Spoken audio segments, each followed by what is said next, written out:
Apa yang harus dilakukan oleh individu apabila diberitahu solat tadi salah kiblat dan waktunya solat sudah tamat?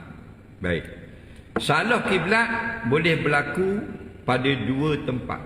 Tempat yang pertama wajib qada, tempat yang kedua tak wajib qada. Tempat mana salah kiblat wajib kena ulang? Tempat yang jelas kiblatnya diketahui ramai. Contoh mayang di masjid ni.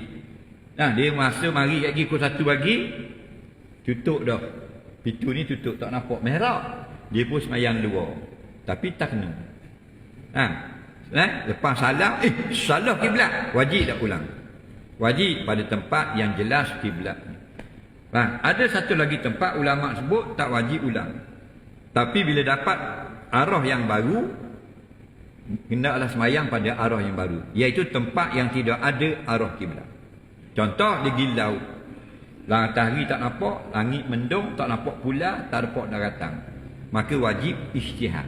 Maksudnya memberi anggaran mana yang lebih kepada betul arah kiblat, itulah arahnya semayang.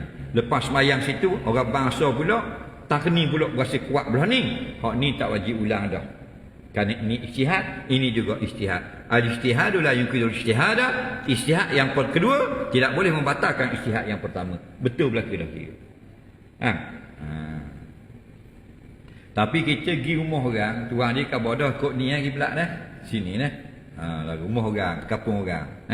Sini dah. Kita pun kat pergi sembang, pau tak kena. Faham lagi? Wajib kena ulang.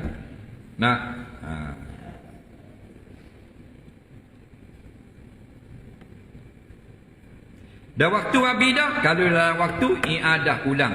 Tak qada panggil. Kalau waktu sudah habis, qada. Bendanya sama. Namanya lain, tunai dan qada.